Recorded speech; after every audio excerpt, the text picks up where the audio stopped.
Bonjour, chers amis des étoiles. Je suis très heureuse de vous retrouver aujourd'hui pour que nous découvrions ensemble les énergies de la semaine du 12 au 19 septembre. Pour ceux qui seraient surpris de ce nouveau format, j'essaie d'être le plus juste et le plus clair possible. Cette chaîne est nouvelle-née et elle grandit peu à peu à mon grand bonheur. Bien qu'ayant une bonne expérience en tant qu'astrologue, ce n'est pas tout à fait le cas pour la limpidité de ma communication. Je sollicite donc votre indulgence. Je sais que tous ces changements ne sont pas très agréables pour vous et je vous prie par avance de m'en excuser. Un aspect planétaire influençant par sa position d'une manière à peu près similaire tous les signes en aspect harmonique avec lui et également tous les signes en aspect disharmonique, j'ai donc regroupé les signes par influence positive et négative. Ce, pour éviter de me répéter. L'ascendant de cette semaine est en Gémeaux. L'étoile fixe Rigel va dominer la charte. En effet, elle est conjointe à l'ascendant. Le signe des Gémeaux nous parle de communication, de rencontres, de messages, de nouvelles. L'étoile fixe Rigel va donc être favorable aux Gémeaux, bien sûr, et aux deux autres signes d'air, la Balance et le Verseau, ainsi qu'aux deux ailiers en sextile, comme au rugby, le Lion et le Bélier. Notons d'ailleurs que le prince Charles, qui est ascendant Lion, devient, entre autres, grâce à l'influence de Rigel en sextile, le roi Charles III cette semaine. Le sextile, écart de 60 degrés, a une influence de concrétisation. Bien évidemment, et heureusement, nous ne deviendrons pas tous rois, mais c'est une influence heureuse de réussite qui va nous accompagner. Rigel, selon la tradition, apporte splendeur et honneur. Elle donne la bienveillance, la richesse, le bonheur, la gloire, la renommée et la capacité inventive ou mécanique. Elle peut nous parler de nos pieds, de nos chevilles, de nos genoux, de nos jambes cette semaine. Être ancré et avancé. Ceux qui manquent un peu d'ancrage le ressentiront via ces parties du corps.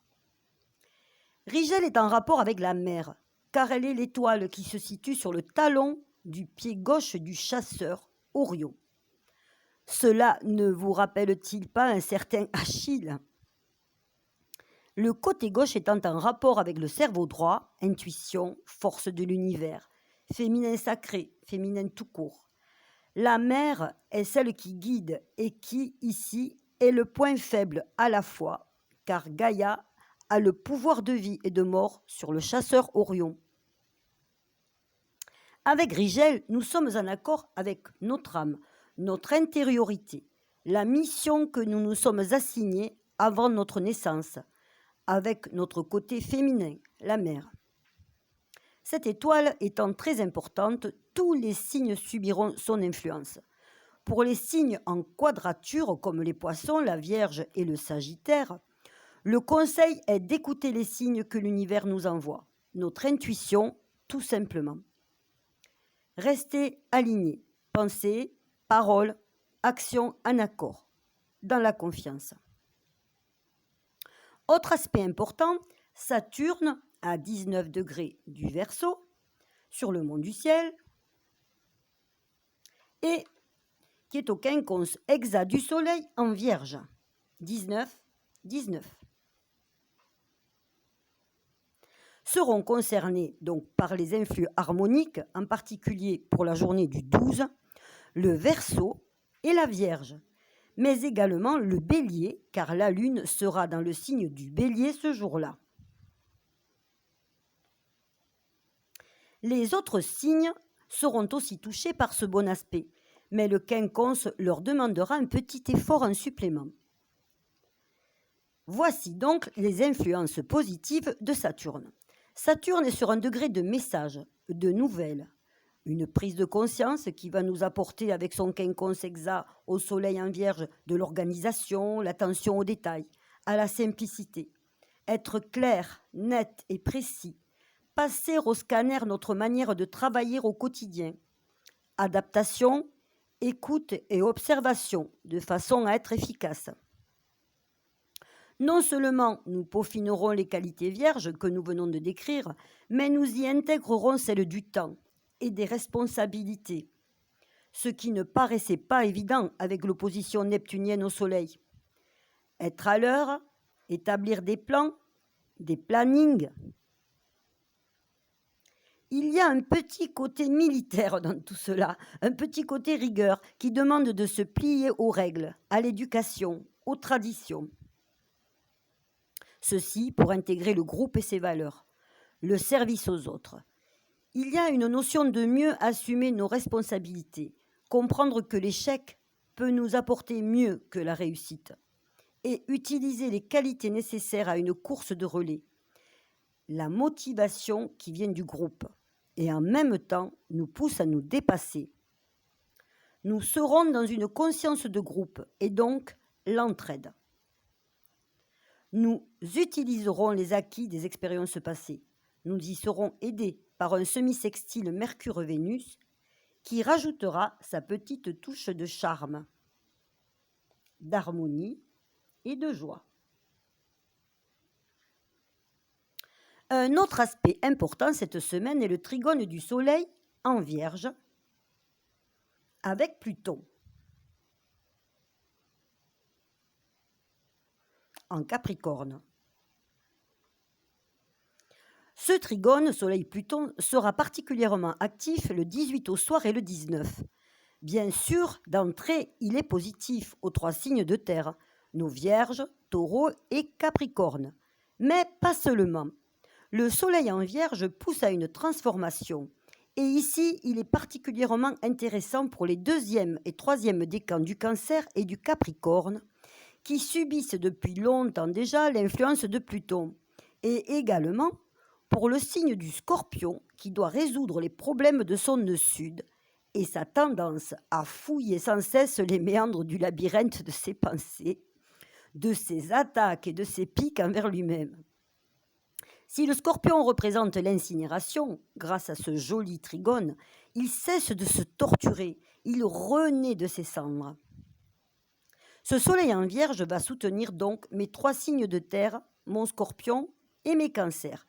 Il va adoucir Pluton, le positiver. Ces signes vont pouvoir s'appuyer sur les qualités du signe de la Vierge, une discipline quotidienne, une vision positive de l'avenir, pour intégrer la transformation que leur demande Pluton. Pluton est incontournable, il opprime, impose ses vues, oblige, place dans des situations inextricables. Plus le Cancer et le Capricorne luttent, plus le Scorpion cogite et plus tous 3 s'enfoncent. Pluton ici a un petit côté dictateur. Avec cet aspect positif, il vous oblige, mes amis Vierges, Cancer, Capricorne et Scorpion, à avancer, à vous affranchir du regard des autres, à abandonner tout ce dont vous n'avez plus besoin. Il vous impose son but, qui bien souvent n'est pas très clair, et fait de l'ombre de Pluton. Pluton est le dieu des mondes souterrains. Une impression de subir un sort ? Mais non, ce ne sont que les forces puissantes de votre inconscient. Tout ce qui touche au signe du Cancer, du Capricorne est déstabilisé, déstabilisant. Maison, famille, émotionnel, corps, réussite professionnelle avec parfois des problèmes de santé. Et là, enfin, un arc-en-ciel en plein ouragan, la Vierge. Son sens de l'analyse, son scanner intérieur, son tri qui permet enfin de jeter ce qui encombre, de clarifier la situation, une réflexion concrète et constructive. Discipline dans la vie quotidienne, régime alimentaire, végétarisme, crudivorisme, le sport, arts martiaux, danse. Avec le Mars en Gémeaux, il y a une notion d'intellect, de déplacement, de mouvement des bras. La Vierge et ses pieds sur terre, son côté cartésien nous aidera. Nous aidera aussi à lutter contre la conjonction Jupiter-Neptune, du flou et de l'illusion. Ce trigone positif se produit d'ailleurs en même temps que les différentes oppositions à Jupiter-Neptune de la fin de la semaine. Ce sera un bienfait d'éclaircissement des situations pour tous les signes, à condition de ne pas aller vers les notions de fuite et de rêve dans les situations qui demandent du pragmatisme. Il faudra savoir scinder travail et détente. Nous serons parfois rêveurs dans notre fauteuil, repensant aux souvenirs heureux avec Neptune. Bien sûr, les réunions entre amis, en voyage, en famille, les films, les vidéos, la mer, pour ceux qui ont la chance de pouvoir encore en profiter, seront bienvenus pour tous. D'autant que Vénus et le Soleil sont trigones à Uranus.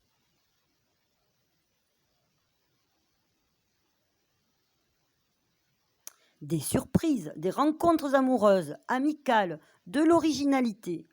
Nous ne serons pas dans la routine.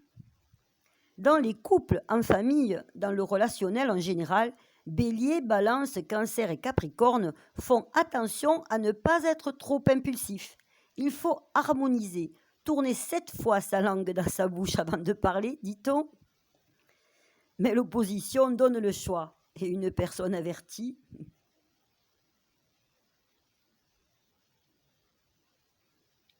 Nul doute alors que l'harmonie et l'entente régnera dans toutes les relations. Dans la nuit du 16 au 17, les 2 journées étant concernées, Vénus en Vierge est aussi carré à Mars. C'est un carré d'inspiration.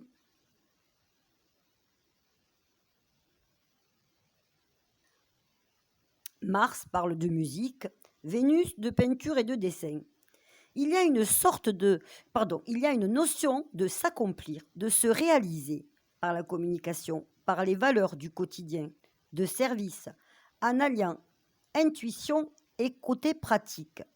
Mars est sur l'ascendant de la charte. Tous les signes seront concernés, mais bien sûr en priorité les Gémeaux et les Vierges. Le Soleil est en maison 5. L'amour, les créations, les enfants peuvent être concernés. Quel que soit le domaine, il y a une notion de passion, de recherche active de se réunir, de réaliser, de se réaliser. Nous pourrions développer à l'infini les influences planétaires de cette semaine, mais tant d'autres activités passionnantes vous attendent. Je vous remercie chaleureusement pour votre écoute, vos likes, vos gentils commentaires et je vous souhaite une magnifique semaine.